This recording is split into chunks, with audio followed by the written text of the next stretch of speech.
Is it recording? Yes, it is. Awesome. Here we are on The Blind Man in Black. And I'm fucking so excited because we have a TikTok legend here. And I mean, you have millions of people viewing you every day. And so without further ado, I want to introduce Kendahl Landreth. She's an actor, a comedian, a writer, an advocate, an activist. And we're going to find out many other things as well. Welcome. And thank you so much for being here. Wow. Thank you for that introduction. That's so nice. Well, I have to say you are a TikTok legend, and I was instantly drawn in by I was mesmerized. And my wife is in love with you, and she I have to say this before we start, but TikTok means a lot to her. And that's actually an inside joke, because a couple episodes back, I told her, I was like, you have to watch this one episode. I just said, I talk about you in it. And so she's thinking like, oh, he's going to say that I'm a wonderful mother and all this stuff. And anyway, the topic was, I was talking to a musician, Brian Buckley, and I was talking about, we were talking about social media. And, and I just, Facebook means a lot to my wife. Right. And she's like, is that all you're going to fucking say? That Facebook means a lot? And so, that's like my mom, Facebook means a lot to her. And TikTok, she's even more into TikTok than I am. Oh, really? Yeah. She's obsessed with TikTok. It's all she watches. Well, before we get too deep into TikTok, because we're going to go there, I want to know how we should let everybody know how we met. I work at a independent living center in Northern California, Grass Valley, called Freed. It's a center that offers services for older adults and people with disability. I really fucked that introduction up. My Anna's not going to be happy. But yeah, so we offer services to older adults and people with disabilities. And your mom, Darla, and your father at the time worked there, Gene. And so I think you came in like maybe summer of 2019. Okay. Yes. Sometimes I would make an appearance there. Yeah, well, you were doing some kind of like workshop thing, weren't you? Oh, I was, yes, I was. I totally forgot about that. I was teaching improv. I was teaching like an improv summer camp that I made up. And I was doing that out of the building Freed's in. I have to say, I love your mom and dad. They are so fucking funny. And your dad, one thing I want to hear, and I was listening to some of your YouTube, and I wanted to hear an impression of you're doing your dad. I would love to hear that. If you can pull it up sometime, that would be awesome during the interview. Of course, I know people really want it, and my dad specifically really wants it, because if you know my dad he wants to be a star. He's obsessed with, he wants fame, and so he really wants me to do an impression of him. So I got to think of one. I have to do it. What I remember, my mother brought cookies into the office one time, and I could see a little bit better then. And all I could see was my mother walking in the door and your father racing in his power chair up to her. And he's like, I have a cookie. I brought my insulin. Oh my God. And my mom was probably like, Gene, do not give him that. Don't give him that. Exactly. Yeah, I've heard that many times. But anyway, let's go back to the beginning. Let's go back to where you came from Geneth and Darla Landreth. Mm-hmm. Yes, born to them. That is where it came from. Yes. And where were you born? Like Las Vegas? No. A lot of my siblings were born in Las Vegas. I was born in North Carolina. Oh, so you come from your mom's state? Yes, I do. And then when I was like 5 or 6, we moved to California, to Northern California, and I grew up there. And then out of high school, I moved to New York. Okay, so where did this begin? I mean, your father, I have a sense, and you can tell me if I'm wrong, where you get your sense of performing and timing, comedic timing, I assume comes from your mother and father. I mean, I think so. My mom is pretty like shy. Shy is the wrong word. She's not shy, but she's very, She's not shy. she's She not plays shy, being shy. yeah. She's very funny though. I think she's like more I think she observes a lot. So then she'll say something to me that's very funny because she's like watching people, I feel like all the time and like kind of taking it in. Whereas my dad's always like center of I'm gonna be get right attention. in there. Yeah, I want to see what's he going wants to on. be in it. Yeah. Like I feel like every time I walk into a room and there's a bunch of people, my dad's like in his chair and there's like a circle of people around him and he's just like talking to them. But my dad loves like I don't think she performs necessarily. She's never like been on stage. I Well, don't know. she worked in Las Vegas in a casino. She kind of performed a little bit. She had yo-yo tricks and Yeah, she did. She was a cigarette girl. right. She would have she would walk around with a yo-yo and be like cigars, cigarettes, lighted yo-yos. She's really good with the yo-yo.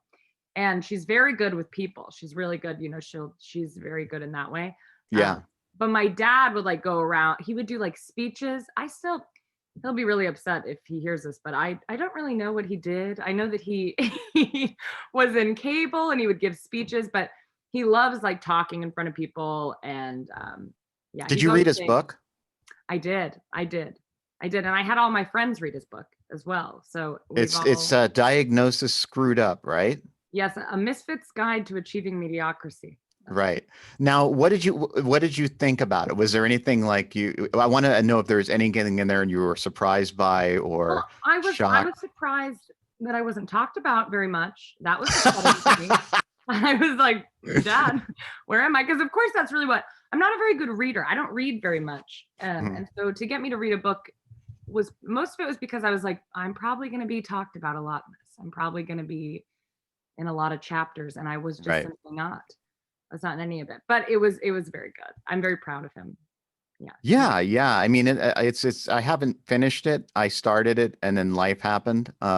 Yeah. But what I read, I really enjoyed, and he's probably going to be pissed at me for not reading it after like 2 years. But No, it's a good one. I love my dad he comes from a very, religious and conservative background. And so I do love he's one of the most like open people I've ever met. So I love that about him. yeah, he's I really enjoy being around him. He Yeah. really brings me joy and makes me laugh every time Yeah. we have a conversation. Yeah, he's so damn funny and charming and yeah, well, you already know that. But so where did the desire to perform come from? Where did that happen? I don't, I started performing pretty young, like 6 years old. I feel like I was like, I want to be on Saturday Night Live. I think is like the first time I said that. But I did a lot of stuff as a kid. I was in every sport. I did, student council and everything you could think of. And but I always was doing acting stuff. I always was taking acting classes. I loved improv since I was very, very young. Even like we did like I would go to this acting camp when I was younger called Little Players, but I would always love like the last 10 minutes because we get to do like improv games and that was my favorite part. So I always specifically loved doing that. Mhm. So I was always acting and I think I just like I did other activities, but over the years like I would kind of cut out activities and by the time I got to high school I was just doing acting and theater. So there was no. I mean, I'll give you an example. I was an actor. I went to Cal Arts and I got my master's in directing at UCLA. And how I got into it is I first started singing and I wanted to be like Frank Sinatra. And the Yeah. reason is my father and I would listen to Frank Sinatra when he would drive me back and forth from my grandmother's to my mother's. And it was like a way of connecting. And then I started singing and then I got into acting and he was a comedian. So, so it was kind of my way of trying to connect with him because I couldn't connect with him otherwise. Was there anything like that in your life or was it, you were just like, this is fun. I'm going to do this. I mean, I think I needed a lot of attention. I think I was I wanted to be like on stage all the time. I think even from a young age, I was always like doing characters. And I do think from like 6 years old, I was like, I want to be on SNL, which is like still, I mean, I'm not like only like I want to be on SNL, but I would still love to do that now, I guess. I loved Lucy a lot when I was a kid. That was like one of my favorite things to watch. And we had all those DVDs. And so I would watch those over and over again, and kind of do impressions. My wife is a lot like Lucy. Really? Oh my God, I love her. That's Yeah. amazing. Yeah. If you watch episode 4, you get a sense of her. She's always getting into trouble. I love that. But yeah, so you watched Lucy, and then what happened? I mean, I loved watching that show a lot. At 6 years old, I asked to like go take an acting class or something. I don't remember specifically, but there's an acting kind of class that was coming down. It was called Little Players. And I went into that. I was too young, but I was like, please let me do it. And she was like, that's fine. And I became obsessed with it. I was truly obsessed with it. It was every summer. And it was like, and you could take like the beginning or the intermediate class, and I would like sign up for both so that I would just be there all day, which is way too much. And I would like cry when I had to leave. Like it was my favorite thing. But were you kind of playing into it? You're like, look, I can be there emotionally. Yes, I was like, I want to be here all the time, every day. And I think for a lot of the kids, they were like overwhelmed by like, there are a lot of kids who were like, this is too much. I want to have like a childhood, like we're having so much rehearsal. And I was like, I want to be there 24/7. It's all I want to do. I was just obsessed with it. Did you do Charlie and the Chocolate Factory?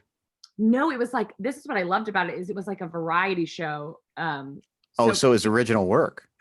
Yes, not from my computer just notified me I might have a virus, but we'll see if that becomes an issue.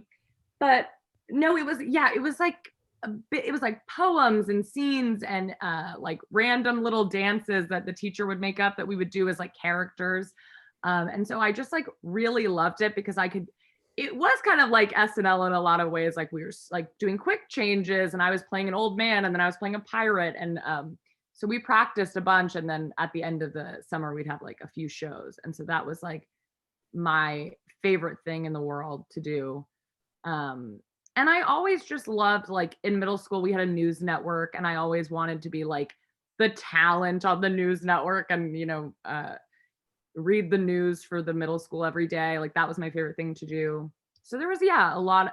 I think it was definitely an overtime thing though. I think by the time I got to high school, my computer's really like, you have a virus, but it's okay. What's your computer doing? It just keeps having this thing being like, you're getting a virus, but it's okay. My computer is, I'm really bad with technology. So I'm always downloading viruses. I don't know. Oh, wow. Okay. I know, isn't that cool? But anyways, yeah, am I going to get a virus? No, I don't think so. I hope okay. not. I just want to do safe zooming. My problem is I always just click like ignore, like everything that pops up on my computer. I'm like, ignore. I don't know. I think it'll be okay. What was I saying? Okay, so you were talking about performing, but what I want to hear though is like, where was that moment you were like, this is what I want to do with my life? I think like I do feel very fortunate that I don't think I was ever like, I don't know what I want to do. And so I feel like since I was very young, I was like, this is what I want to do. I know for sure. I think there was a period of my life I didn't know I could do comedy for a living. So there was a while I was like, I'm going to be an orthodontist, which is crazy because I hate math and I'm a germaphobe. So I don't know why I thought that I would be a good orthodontist. Right. But that's interesting. Have you tried to analyze that and go, why was I even thinking that? Well, I think my orthodontist was very wealthy and he would always like go on vacation. So I think I had this like idea that I would be really rich and that was very fun to me. Right. But that was a short-lived dream. But I think for the most part, acting was what I always did. I never was really into anything else. The way that I was into acting and into comedy. And so I think by the time I got to high school, I mean, it was kind of crazy for me to like move to New York and like pursue something that doesn't have a lot of stability. But I think at that time, my parents were like, this is all she's ever wanted to do. Like she's never differed in what she wanted to do. So I'm sure that, so I think if anything, it just grew over time. Like I can't think of a specific moment that I was like, this is it. But I just always was like, I can't do anything else. There's nothing I'm good at. Well, what did Gene and Darla say? Where was Gene like, well, maybe you should get into into some cable sales.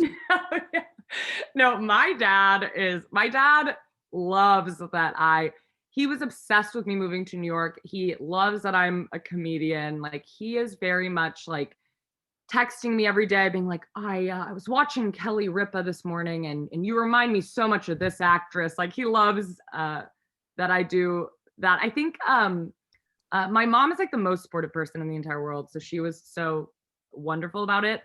What I was asking to do was a lot, like to move all the way to New York and go to acting school. It's all very expensive. It's very, you know, there's no real pay. I don't have a degree in anything.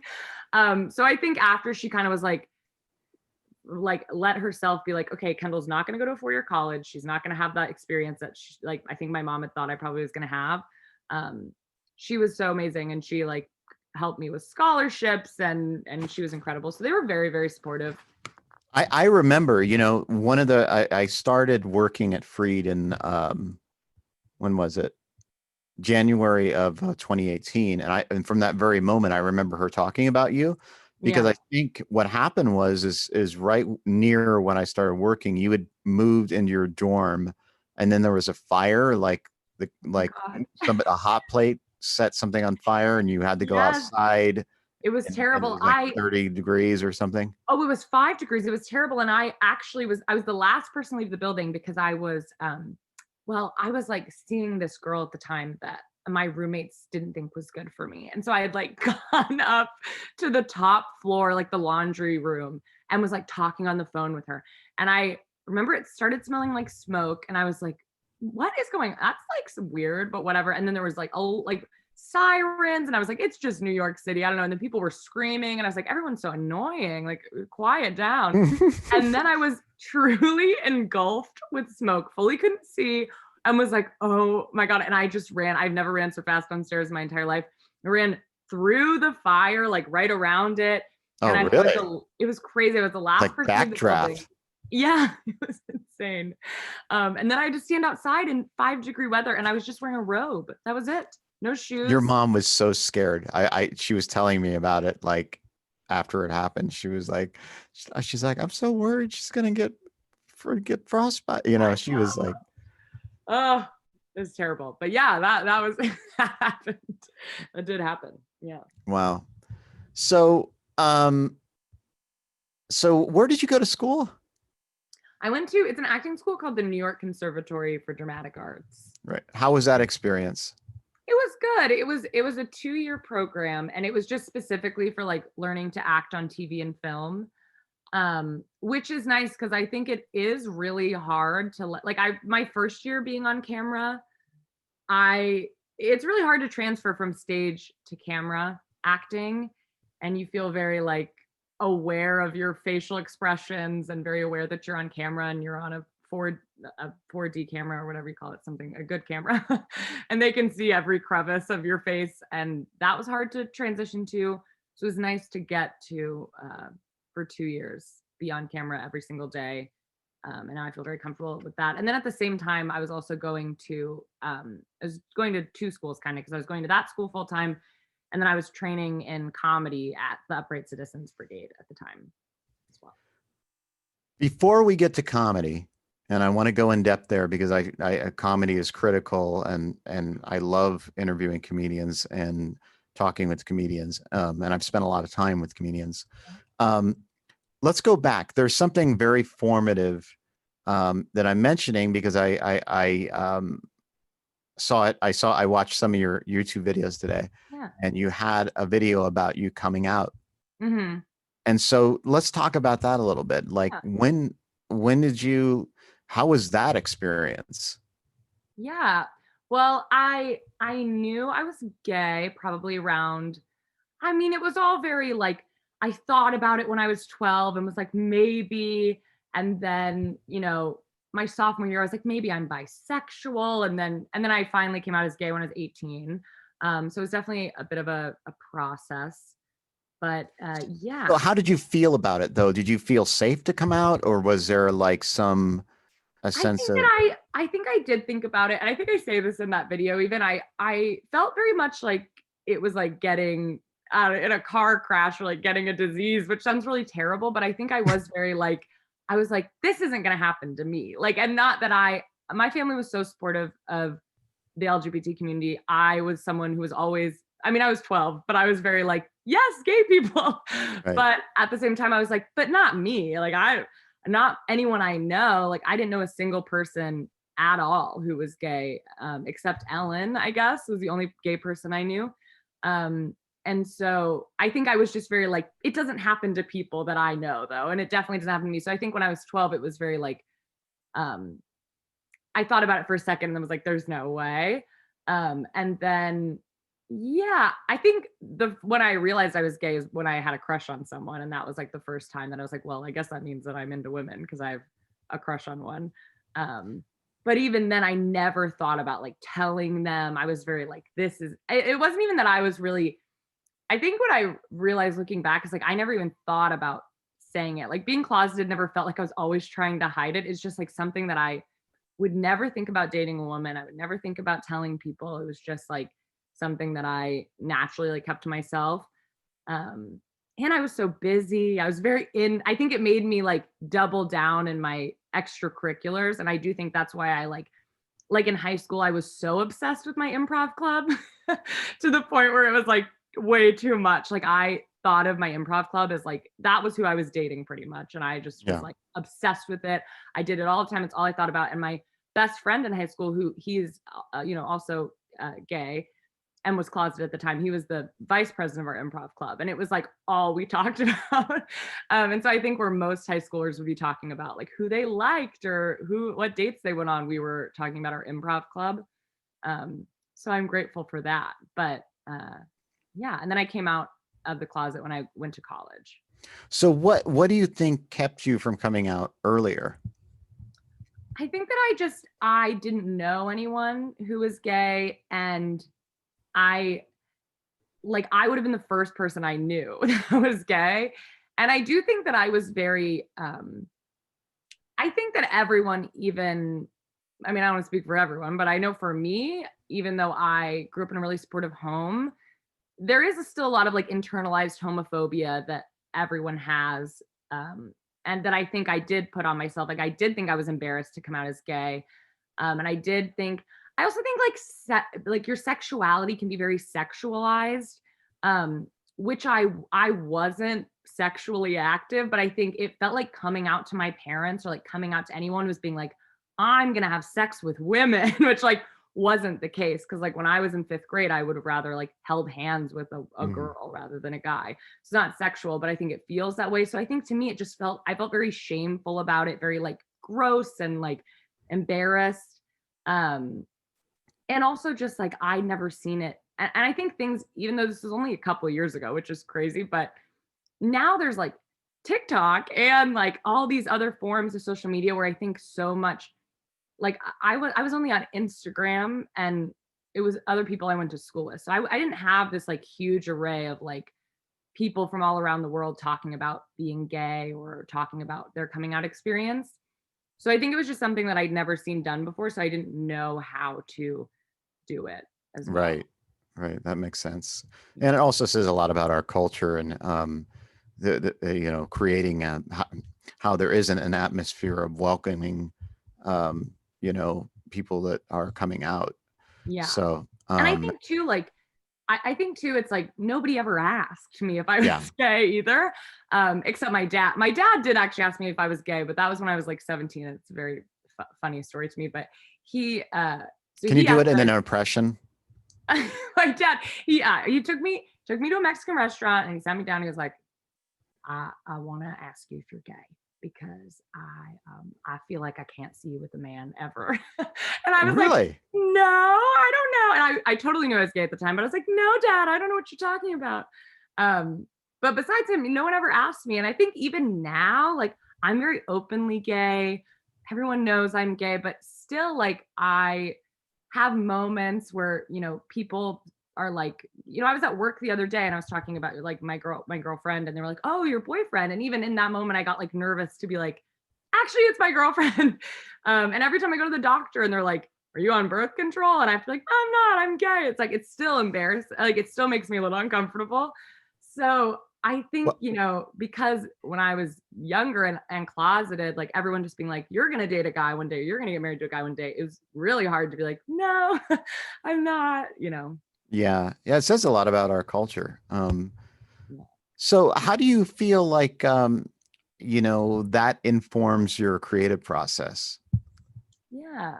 Um, I think it does.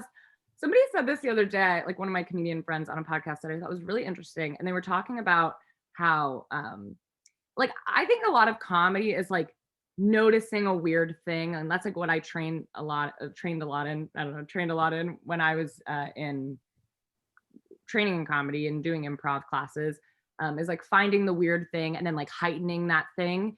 And so like even on my, I know we'll talk about TikTok later, but even like on my TikToks, a lot of like what I say that my mom says is just like heightened versions of like a little thing she said that like I thought was kind of funny. And then I like made it bigger. And I Mhm. do think like someone was saying the other day that like being gay, you're very I think attuned because you spend a lot of life like being very secretive about a really big thing. Um, and that makes you just very aware of like the little things and even just like noticing if someone else is gay and being like, I think they did a little, a side eye to me there. I think they might be gay. So I think it just maybe has like an extra awareness that I try to bring to my comedy. I also think like just keeping like that type of a secret for a really long time, um, and it affects anyone. I think that would affect. I also think I try to make my comedy very loving, in general. Like I don't, every character I do, I try to be like a really nice person, like a really good person. I don't try to do characters that are like hateful people. Mhm. Um, that's very important to me, and I think that comes a lot from like being gay and or anyone who's been not treated the best because of the way they're born or whatever. um yeah, so I try to make my comedy very supportive of everyone. That's beautiful. And so how did you get into comedy? Because you first started out acting, right? And you did a Yeah, little bit of improvisation in there, like yeah, comedy sports type stuff. yeah, yeah, so I did that. I was always obsessed. I always did acting, mainly because I love performing. But I always did like comedic acting, and I never like in high school I would try to do a dramatic monologue. It was very bad. But I think that yeah, so I loved doing comedy always, and then I did comedy sports in high school, which was like my favorite thing in the world. And then when I moved to New York City, I instantly started taking classes at the Bright Citizens Brigade. Um, and so then my life really became comedy because the Bright Citizens Brigade is very much almost honestly a lifestyle in a lot of ways. It was very much like I was taking classes constantly. And once I left classes, my classes would go together to see shows. And then we had like an indie circuit which was like independent teams that I'd be on. And I was doing like 6 shows a night in New York City doing improv. Um, so then it just like really became my life. And that was just last year. And then the pandemic hit. So I haven't performed since. But Right. yeah. Yeah. But so what was it like now? What was the first time that what was it like doing comedy? And is it one of the YouTube videos, by the way? What do you mean? Like, When was the first time you did comedy? And how was that experience? the first time I did comedy, it's so funny because I feel like there's so By the many way, things. what did I say? Because you responded like, what do you mean? No, I didn't mean. I was just like, wait, what? I'm like, I think what did I say? no, you said something very normal. I think I Okay, was I'm like, did I say something? Okay, no, I was just processing the question. okay. No, that made total I sense. wasn't sure if I had some kind of psychotic like moment, Yeah, and you I did a really weird. You started talking in a different voice and I didn't know what was going on. And okay, yeah, well that makes sense. Okay, I'm trying to think the first time I did comedy maybe was, I mean, I did it a lot at this like camp that I was talking about. Like there would be like little sketches we do. I did stand up for the first time at that when I was 10. It wasn't stand up I wrote. It was stand up from like a successful stand up comic that they gave to me to recite, and I did that, and that was very fun. can you say who it was? I don't remember. That's the only reason. Oh, okay. I totally don't remember who it was, but it was pretty cringy. It was pretty embarrassing looking back. But at the time, I thought I was truly Sarah Silverman. I thought it was incredible. Right. And so that was very fun. And at that time I was like, I think I want to be a stand-up comedian. I tried for a couple days. I was 10. Writing stand-up is very hard, I think, especially when you're Yeah. 10. So I wrote it for a couple days and then was like, I can't do this, and stopped. And then I think Comedy Sports was like, I mean, I was performing all the time there. We'd have a monthly show and we would do practices all the time and that. Yeah. And I think too, like, I once again was doing so much at that age. I was doing like community theater, I was doing improv, but I was doing golf too. I was really into golf and I was doing all these things. And so I think I was never like, I was truly just doing it because I loved it. And so I think with improv, especially, I was never like, I think I knew it's what I wanted to do because I was gaining nothing from how much I was putting into it, but it was just like all I wanted to do. And like the better the improv club at my school was didn't really affect me in any way or not, but it was all I thought about. It was all, if I wasn't like doing it, I was like, how can we fundraise money for it? I want to make a bunch of money for it. I want to like see how we can like the year that I was there, I think all the movie theaters in our town had advertisements for our high school improv. Which Really? is ridiculous. It's unnecessary. Like no one's gonna come to my high school improv club from seeing the movie. That doesn't make any sense. But so I was just obsessed with it. So I think it's just been the only thing. And I wish there was more like definitive moments, but I think it's just always been like my whole life kind of a buildup of like, this is what I've always done. And like, this is what I love the most. And like, this is what I want to do. And then over time, just like loving it more and it becoming a bigger part of my life until I had to like go to college. And I was like, I can't do anything else. I don't have any other skills at all. I'm terrible. My grades aren't very good. My SAT scores are really bad. I can only do comedy. That's all I have, you know? Well, let me ask you this. The reason what I'm getting at is I've done comedy before. I've done it twice. Both times were horrible. But I mean, I read the first time I did it at I don't know if have you seen the movie Swingers? Yeah. Do you remember the like bar where at the end it's the Derby? Yes. Like, yeah. So that's, I don't even think it exists anymore, but my friend had a comedy show there and he had like, he would have Al Madrigal. He had Julio Iglesias. Yeah. He had Kyle Kinane, Matt Bronger, a lot of people that were just starting out. And so I was like, I'm going to do it because I was on a performance role. I just finished my master's at UCLA and I had just acted in 12th Night and I did this other experimental thing. And I'm like, I'm going to do some comedy. I got to do it because, I was really just on a high and I just bombed. And I invited a girl that I wanted to date and yeah.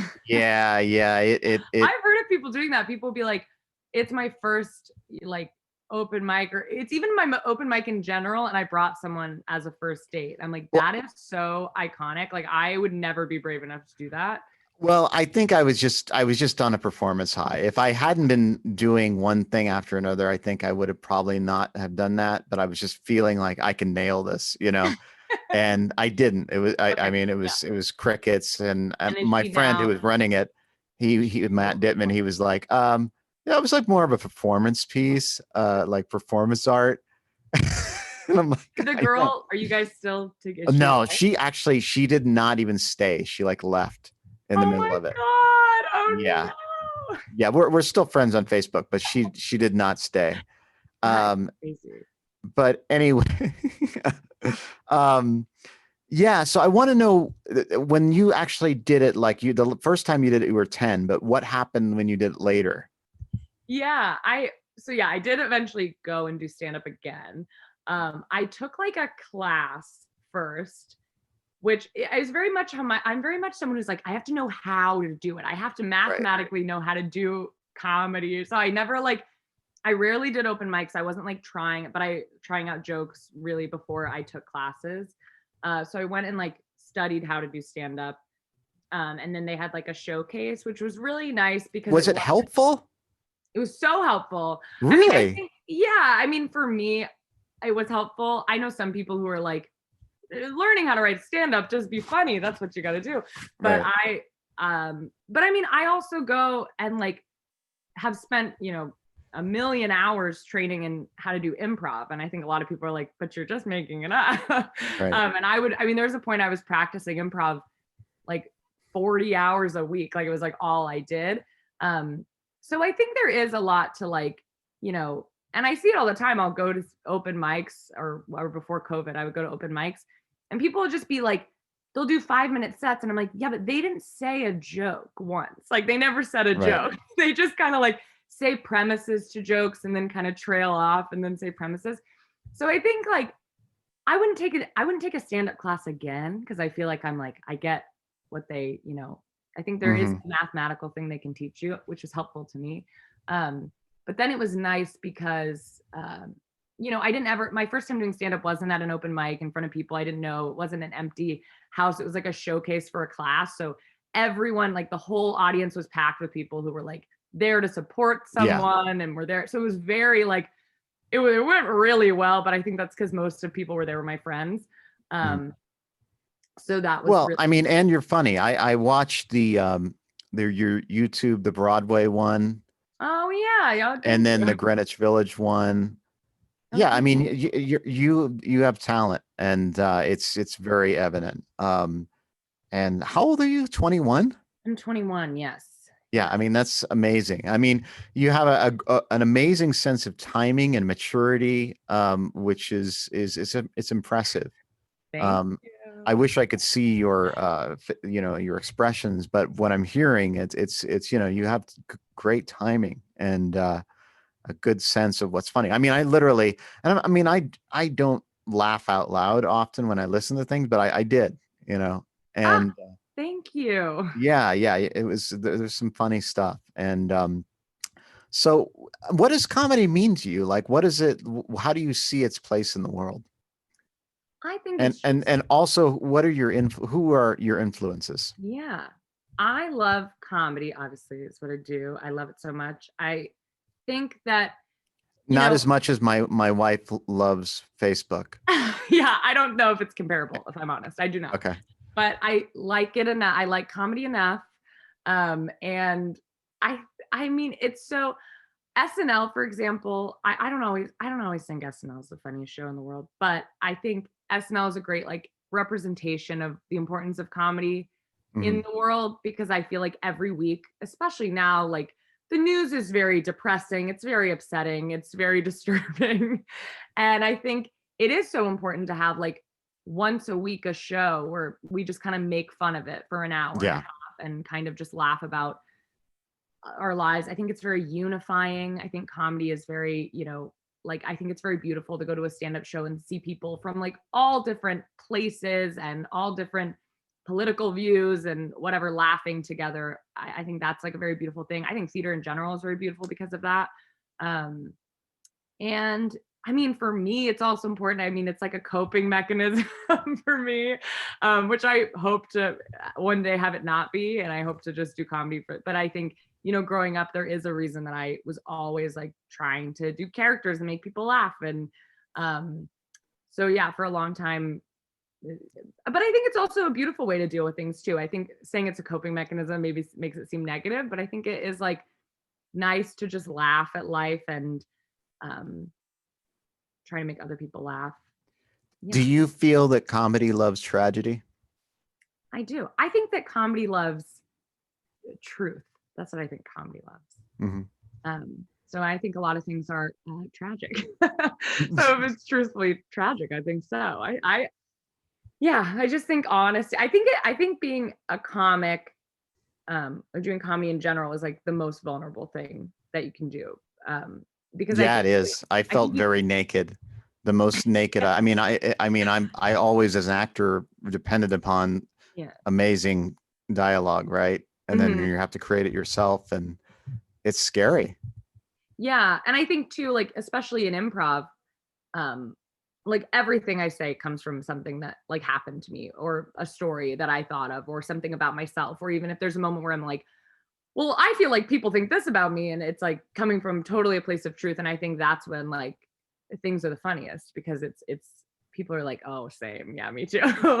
But I think being the person to it's easy to laugh in an audience at something that's really truthful to you, but to be the person to like say it, I think is very vulnerable, but also, yeah, why it's so important to do comedy.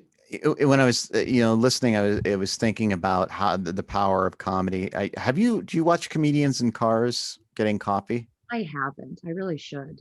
I highly recommend it. And there's one episode with Trevor Noah, and he had just recently gotten the news or received the news that he was going to be the host of the Daily Show. Mm-hmm. And so he was talking with Seinfeld about, how he got into comedy. And he tells a story about, living in South Africa under apartheid. And there was some kind of, I don't know what it was, a riot or something. And he was with his grandfather, and this police officer looked like he was going to, beat them both or something. And his grandfather told this joke. And the police officer laughed. And it just de-escalated the violence, and they were all laughing. And I just thought that was such a beautiful story. Yeah. And Yeah. I highly recommend it if you get a chance to watch that. I mean, the show's great just to, hear comedians talking to each other. Yeah. And, but that shows the power of comedy, how it can de-escalate violence and conflicts and bring people together, as you were saying. Yeah, definitely. But yeah, so have you experienced that moment where, what I heard, the videos that I watched, you were doing great. You were, but have you had an experience where you bombed yet? I think I'm very much I'm very hard on myself, and I'm very much a perfectionist. So I think there's been shows that like I've gotten off the stage and like been like, I bombed, this was terrible, and then I'll go watch it back later and it was fine. It was Right. really, I don't think I've ever bombed where like it was you silent. didn't hear anything. You were it was and everyone was like, oh God, that's bad. But you could hear people shifting in their seats. Yeah. Yeah. I'm trying to think. I've definitely done improv shows though where I've bombed. I've done many improv shows where I've bombed. Yeah, and that is embarrassing and that is terrible. Yeah, I'll give you a story. When I first did comedy, my father he was a comedian. He did it for a living with his brother during the 60s and 70s and actually even the 50s. But he was friends with Lenny Bruce and a lot of professional comedians. And when I told him I was going to do comedy, he said, "Oh, you're going to bomb." Yeah. I was like, "Oh, well, thanks. That's great." And okay. But he was right. Most comedians do not do well their first time, but he didn't tell me why. He didn't say that it's part of the process, that's how you refine your material and you discover things. He just kind of just said, you're going to do horrible, and left it at that. You're like, you could have gone into more depth of what you meant by that, because he it was not supportive. It was like, you're going to fail and I'm going to enjoy it. Yeah.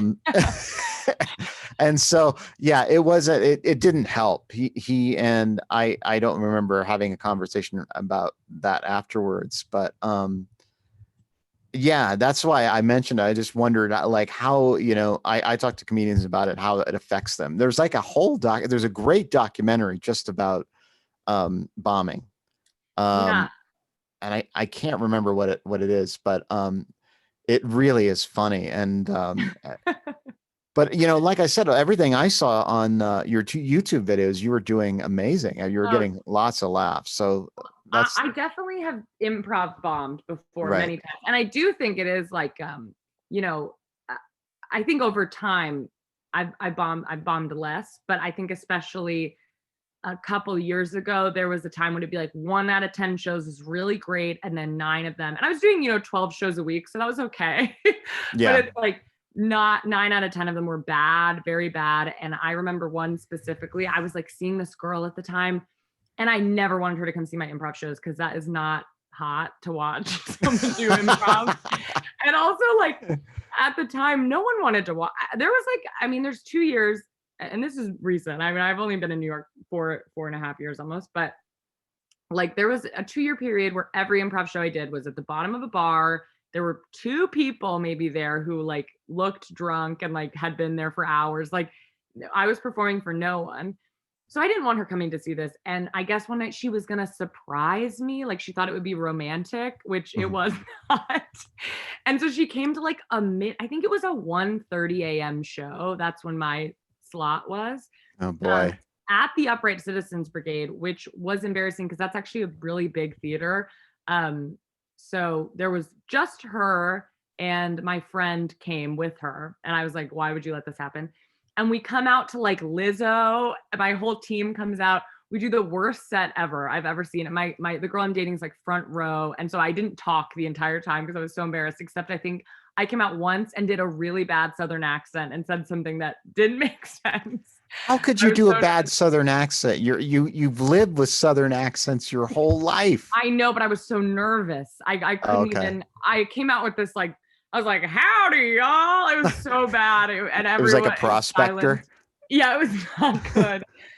So I bombed that time. I bombed a lot doing improv. I remember in high school specifically one time, and I always remember this because it's one of the worst things that's ever happened to me. There was a full audience. It was a packed house. And we were doing this game where like I was going to have to play the character of whoever the audience like suggested. And they suggested Wallace and Gromit. And at the time, I did not know who that was. And so I like turned to one of my friends and was like, who's Wallace and Gromit? And they're like, he's a British guy who likes cheese. That's all they said. And I was like, okay. So I just started doing this like impression of a British man talking about cheese, which is not what Wallace and Gromit is. And the audience was silent. It truly, a pin could drop for 5 minutes while I did this. And afterwards, I remember crying, and my mom was like, yeah, not your best work. I remember. Oh, really? Yeah. And I could see her saying that. Yeah. Yeah, she was my mom is, I love this about her. She will tell me when something is not, when she's like, you've done better. She'd say that sometimes. But in a very charming way. Yeah. Very charming and very true. She's always right. Yeah. Yeah. So how did that turn out with the woman you were dating? It was not good. No. Oh, okay. Well, actually, it ended eventually, not because of that show, but okay. We're not seeing each other anymore. But I mean, but she was supportive at least for that show. Very lovely. That's yeah. Good. That's but good. I will say she was not in comedy. I think over time I've gone back and forth, but I'm like, I think I need to date someone in comedy because it's just hard to understand the world. I feel like it's so specific and it's so hard. And she was very lovely when she came to the improv show, but it was very like, oh, Kendahl does this weird thing on Tuesday nights. I don't know what it's very weird, but it's cute. Right. So it's kind of belittling a little bit how she said it. Yeah. So let's talk about TikTok. How did that start? Yeah. It started like 3 weeks ago. Is that it? Yeah. Are you serious? Yeah, it's very recent. I was not someone on TikTok at all. I never watched TikTok. I had it downloaded because my friends would like send me TikToks, but I didn't watch them at all. And a couple weeks ago, my current girlfriend, she went viral on TikTok a while ago. And she's really funny. And she was like, you should do TikTok. I think you do really well with TikTok. And I actually had a few people, my friend Marina was like, I think you would do well on TikTok. And I was like, I don't know what that means. Like, I don't know what I would do on TikTok. But so one day could you explain TikTok for those that maybe are unfamiliar with it? Because it is it's been around for like 2 or 3 years or something like that. Yeah, I don't know. Very recently. It's just a lot of like 15 to 60 second videos. And I think what's different about it's very similar to like Vine, if you remember Vine. I don't, but I mean, I remember the name, but I didn't use it. Yeah. Yeah, it's just it's in the way that you like scroll and it's just like endless content. And so, and I think what's different about TikTok and what's like kind of crazy about TikTok is it's very much like created to keep people watching it. So the algorithm is very specific. And so as you watch videos, it like clocks how long you watch specific videos. It clocks what you like, who you follow, and then it kind of creates a For You page, they call it, of content that they think that you'll like. And so yeah, get you addicted. Yeah, it's very easily addictive, and I never did it. Yeah, TikTok means a lot to my wife, so I'm sorry, I didn't mean to talk poorly of it. But. She loves it. I love that. My mom loves it too. It's a good. People are obsessed with it. I never did it. I think I was scared to. I was like, if I get on it, I'm not going to get anything done. And now that is where I'm at. I'm not getting anything done because I'm just watching TikTok. But so what happened? What was like the inspiration for the first video? So the first video I made, well, I have a few before that I would just make for my friend. I would post a TikTok like once a month, ever so often, because I had the app downloaded. So sometimes I download one just to like send to a friend. So there were like 4 videos like that were just very not, not even a hashtags on them, I don't think. And then, my girlfriend was like, you should really post a TikTok video. So I just made one of me doing an impression of my mom FaceTiming me, and just sent it to my girlfriend, and was like, look, I made a TikTok, and it was totally a joke. I was not, planning on, I wasn't trying to like look up how to get it out there and get it to go viral. And I like logged in, like I got a text from her like 3 hours later being like, it's going viral. And I was like, what? And I like logged back onto my TikTok, and it had like 50,000 views, I think, at the time. Wow. And it was crazy. And then I just kept making, that was 3 weeks ago. And now it's like, like my life now. It's like all I do. I like get, paid to do it now. Like it's been very fast, which has been crazy. Interesting. Hold on one second. The internet looks like, I don't know if it's my end or your end. Oh no. No, you're back. Is it still? All right. Are you there? Oh, I'm back. Okay. Good. Can you hear me okay? Yes. Okay. I'm not sure. It's interesting. Usually my computer will tell me if a bandwidth is low, but it didn't say anything. So it might be that's mine. odd. Let me try to. Okay. Anyway, so it went viral. Yes, it did. Yeah, I think it. Wait, can you hear me? Okay, is this good? Yeah, I can hear you. It seems like it may be delayed. Okay, no problem. That's okay. Okay, let me see. Oh no. Now it says your bandwidth is low. It might be. Let's see. Is that better at all? I think I think something happened. Your bandwidth just went low, but I think we can continue as is. As long as the audio holds, we're fine. Okay, cool. Yeah.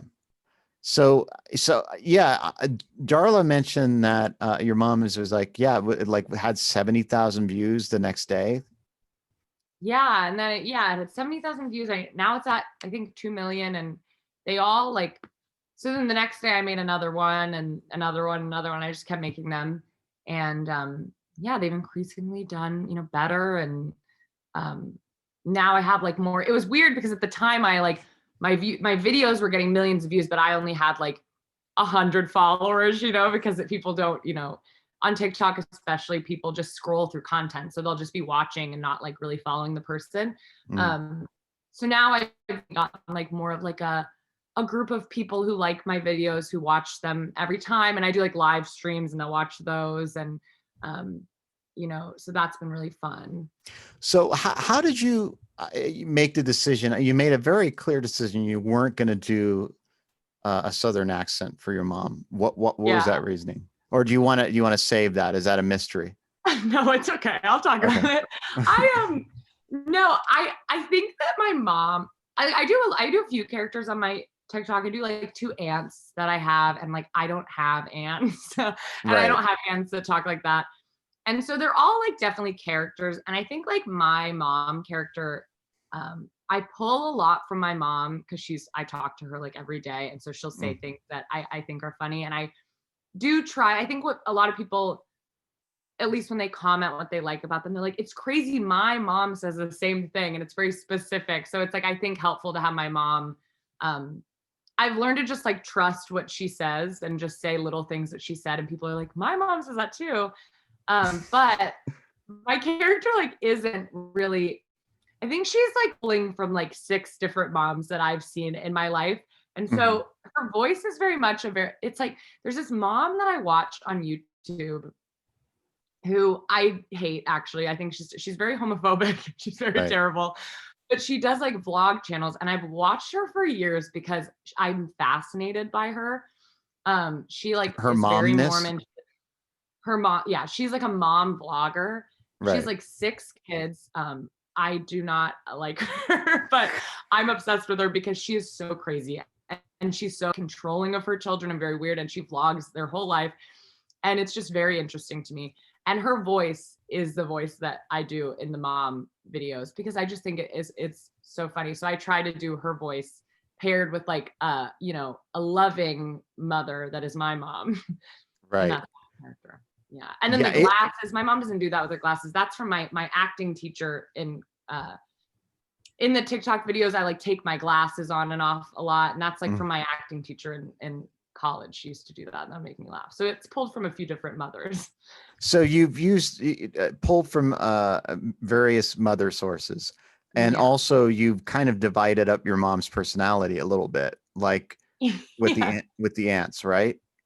Yeah, yes, definitely. Or And aunts. she has, you know, facets. Like I think she's very loving to what I love about like my mom like my mom and the mom characters is she's very feisty, and like she's very mean to my dad in the TikToks. Yeah, but the she's keyboard. like I was like, really? I asked Darla, I'm like, did you really keep the keyboard from him and tell him to look at the tracking? And I said, I actually asked her about this. I said, so you asked him to look at the tracking? She said, yeah, because I knew he wouldn't look at it. Yeah, of course. Yeah, she's so funny. So she's very mean to my dad in the TikToks, which she's not mean to him in real life, but she's, you know, she's sassy to him. Yeah. And but she's very loving to, you know, the LGBTQ plus community. She loves all people. She wants to say the right thing. She wants to do the right thing, but she's, you know, empowered to you know, speak up to her husband and tell him what she thinks, which I like. Right. Yeah, I mean, she would talk about you every day, and you know, and because often I would, you know, arrive early, and so it would be usually, you know, Irita and Darla and I would be in the office, and the first thing in the morning, and first thing she would give me an update on what was going on, whether you were doing stand-up comedy or Upright Citizens Brigade or auditioning. I mean, I always had all of the information. So you already know this, but you are deeply loved and supported. I know they're the best. My parents are truly, they're the lights of my life. They're like all I talk about too. I think it's very, you know, like in high school, even I was just always obsessed with my parents. I don't think I had like you know, a teenage phase when it came to like my parents. I was always like, my parents are so cool. Like, we should take them to us, like with us to the movies. Like my mom would always be like, don't invite me to the movies. Like, I don't have to come. And I'd be like, no, mom, everyone wants you to come. Like, I love my parents. They're so great. Yeah. I mean, like I said, they're amazing, and I love being around both of them. So how many views do you have now and followers on TikTok? Oh, I don't know. I can look on my phone. Is that crazy to do? I think I have around 130,000 followers, and I think I'm at like 2.4 million likes. I don't know how many views I have, but something like that. Track by location? Yeah, you can. There's like analytics that you can look at. Right. So are you finding that like it's all over the United States, or is it like it's a lot in of Canada, like, UK? What's going on? Yeah, it's all over the world, honestly. Like people in every continent. How does it feel to have that fame? It's good. I mean, I don't think it's like it's been, I think like the weirdest moments have been like when my, you know, like I was at Starbucks a couple, you know, weeks ago, and someone bought my drink and they were like, I love your TikToks. That was really nice. And like, I think it's weirdest when like my friends will be like, my friend from high school like shared sent me one of your videos not knowing I like live with you, or like not knowing that you're my friend or whatever. So in that way, it's a little like weird, but I think it's so odd because it's not like I'm quarantined and I'm just in my apartment. So I felt no shift in my life in general. And I think so many people on TikTok, go have the exact same thing happen where they have like a video go viral. And I think that's what's so crazy about TikTok is it's like you can just post one video and you don't have to build it, just like can just like TikTok can decide that it's going to make it do well, and then it just like blows up. So I think a lot of people have had that experience where it's just kind of like overnight, like, whoa, like I showed up to work the next day and was like, I don't know, I think I like went viral, I don't really know what's going on.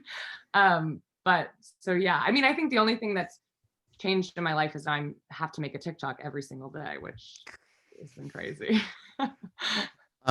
Is there, do you have a plan? Like, okay, I'm going to do this character. Like, do you have a plan for like kind of a storyline for going forward? I want to like, and I think I always get I'm always like scared and very like, is this the right choice? Am I doing the right thing? Because I think for a while it was like, I knew if I posted a mom video, it would do really well. And I wanted to make other videos and I would do other characters, but it just like wouldn't do as well. And so I was like, okay, well, people want mom videos, but then I'm like, people are gonna get tired of these videos. Right. So I think I'm always, every day being like, what should I do next? I don't know. But I do love the idea. Like, I think my dream would be to have like 20 different characters that are all connected. As of now, I have like my aunts and my mom, and be able to just kind of like create a world a little bit. And then maybe like have them FaceTime each other and have a little bit of like I really draw a lot of inspiration from like Parks and Rec, which is a show I really like. Yeah. Because I think they just did such an incredible job of like by the end of that show, there were 300 characters and like I knew all of them. And it was even people that were like the newscaster. We know his character really well. And so I really admire like I would really love to do something like that where it was just a bunch of characters that everyone could kind of know. So yeah, maybe that'd be the dream. That'd be the dream. Now, your mom told me that something came out of this, and I don't know if it's something you want to share. We could, if you don't want to share it, we don't have to continue talking about it. Okay, But she did mention that you have an audition type thing coming up. Oh, for what? I don't know. Well, it was something about you had to prepare something, and I don't want to mention it if you don't want to talk about it. Oh, it's okay. I'll talk about it. I totally didn't know I was like an audition. I had to turn in a packet. Okay. Yeah, it was cool. I like Jimmy Fallon. Like, say it one more time because I think that your bandwidth got squeezed out the audio. Yeah, like the producers of Jimmy Fallon had asked me to like send in a packet. Is the internet okay? It said my internet is unstable. That's what It's all right. Is it bad, my internet? No, it's okay. We'll get through it. We'll get through it. Okay. Yeah. So the producers of Jimmy Fallon had reached out and asked me to like do a packet to be a writer. And so I turned that in, but I'm sure nothing will probably come of it, but that was really nice, I think, because that is really in line with like what I want to do. And I think it is so cool that like TikTok, because for a while I was like, what am I doing? Like, do I want to be on TikTok? I don't know what, is going to come from this, but it definitely does transfer over to like a lot of stuff that I would love to do in comedy. And like I get to be creating every day, which has been really wonderful, especially in quarantine, because I get to write like a mom video or a sketch every single day and people like watch it, which is so nice. Well, I'm really excited. I feel that you are profoundly talented, and I think that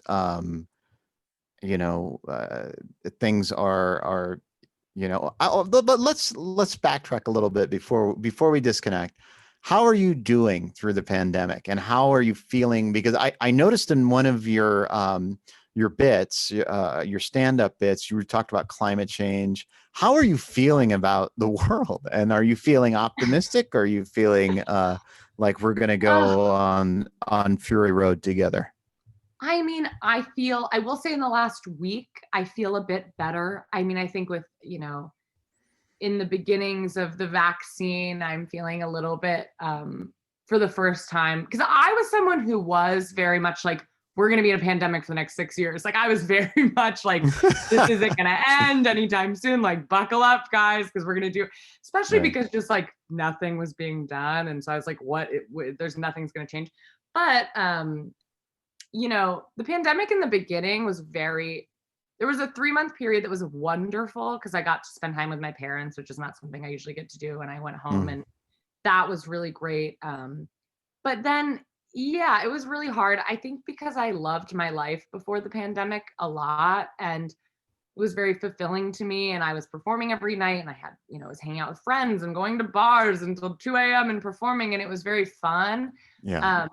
And like, I've never gone this long without performing since I was, I think, like 6. Like, I've always performed. I haven't not gone 9 months without performing ever. And it's like my favorite thing in the world. So yeah, that's been really hard. And I think there was a period of time because I never did like digital comedy. I wasn't doing comedy on the internet. I always just performed. So I think for a lot of comedians and all my comedian friends, it was really hard to like be like, now I have to be good at doing internet comedy. I've never done this before and we're not allowed to perform anymore. I have to figure out how to like edit a video and post it There- and like There's promote it. cornfield shows.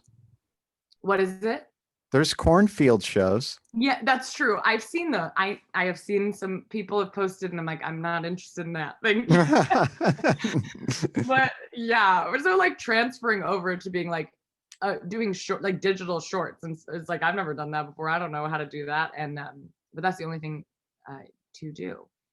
So yeah, it was pretty hard for a while, but now I think it's been like, I mean, not that it would be worth it in any way because I, would never wish this pandemic at all, but I think it did like, I think that writing comedy for the internet, like putting it out there is so vulnerable, like even more vulnerable than like even stand up, just because like it lives on forever and Yeah. anyone can watch it and anyone can share it. And like, you can't tell what people are thinking about it. You just post it and people can make fun of it and send to their friends. And that is really scary. And so I think for a long time, I didn't do that, even though like I knew I was supposed to be doing that because, that's what agents and people tell you you're supposed to do. You should be posting comedy on the internet. So I think it took like 6 months of the pandemic to get me to be like, okay, I'm going to actually do this because I can't do anything else. So I'm happy that, it brought that at least. How are you feeling about the future though? Like, are you feeling like, as soon as the vaccine's in and, is there a sense, how you feel though? Did I already ask? I kind of asked that, but no, I might have been. Well, yeah, no, that's a good question. I mean, I feel, I don't know. I don't know because I would hope that, I don't necessarily think I qualified maybe to know, but I do think that like, I'm seeing at least in like the comedy community and like especially in the acting community, people are starting to kind of like green light films and allow things to start to go into production. I think I was on a set a couple months ago. I filmed a movie and it was really a weird experience. Like it was very COVID safe and we were getting tested every day and there was like COVID officers with us at all times. And that was crazy. But people have really found a way to adjust, but I don't know, I don't know. I hope everyone takes the vaccine and but I don't know if that I have no idea. I don't know is a very valid Yeah, I don't know. answer. The only keep reason trying I to was think of asking it. is I was just curious, like, what is your generation like? How is your generation feeling? Because you're 21. I'm very disconnected from that age group because of my age and also being isolated where I live. Yeah. Well, I think that I am in like my age group, but also I live in New York City. So I think everyone around me is like taking the vaccine and we're staying home and we're quarantining. Right. I'm sure there's 21-year-olds all around the country who are not in that same boat. But yeah, I mean, I think right now everyone's just trying to, I have a lot of friends who like worked in an office and are now working from home and like are probably going to work from home for for the rest of their lives because Yeah.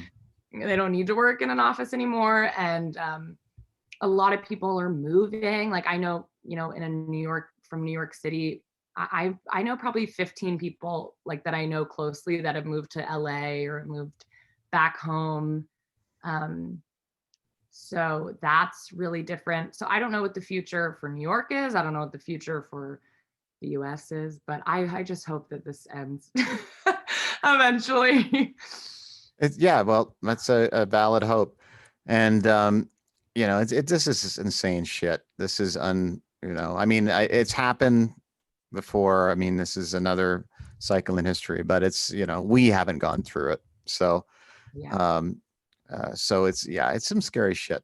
But before we disconnect, I just want to say, you know, I want to thank you so much for being here, and I feel like I'm really privileged to be able to interview you at this point because I feel like, you know, just hearing your talent, I feel like we're going to be hearing a lot more from you in the future, and I hope that when you're you know, being interviewed by Jimmy Fallon, that in the future you can come back and allow me to interview you again. Yes, of Um, course, anytime. I appreciate it, and you know, I was thinking I would love to have you and Darla and Jean on because I Oh, interviewed Jean, so and I fun. should probably interview Darla now that just to You should, make it that would be, we're a great. great, we really have a fun rapport. You know, it's very, it's very fun. That would be so fun. I would love exclusivity on that one. So, Yes. but I understand you have your offers. So, but anyway, thank you so much. Is there now? How can people? We can find you on TikTok, Kendahl Landreth. Now, where else can we find you? I have an Instagram. It's just Kendahl Landreth. I have a Twitter, Kendahl Landreth. Yeah, those three: the TikTok, Instagram, and Twitter. And YouTube. Oh, and YouTube. I don't post on there very much, but if you want to get some old high school videos of me, you can go to my YouTube channel. Yeah, yeah, but I mean, you have great numbers there. So, I mean, yeah, it's yeah, and I enjoyed listening to your comedy. It was just really funny, Thank you. That means a lot. and I please, I'm so looking forward to hearing more about you and your future projects. So, thank you so much. It was an honor and a pleasure. Thank Is there you. anything you'd like to say to everybody who's listening and watching? You don't have to, but Well, just I hope you're all doing great. And I hope that, you know, I think it is like what you were saying before about how no one's ever experienced like such a crazy thing as this pandemic and this time. I think like um comedy is such a beautiful thing. So just seek that out and try to have a laugh ever so often. it brings people together in a beautiful way, and I thank you for being a part. I'm going through puberty right now. Hold on. And I thank you for you know, bringing people together during such a precarious time. And yeah, Kendahl Landreth, everybody.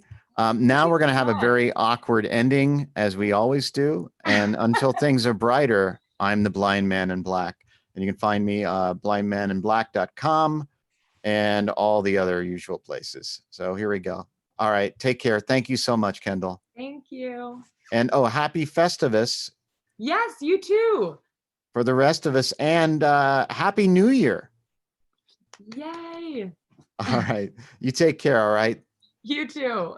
stay safe and healthy. You too. Thank you.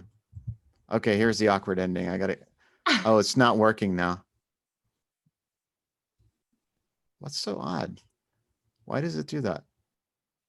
There we go.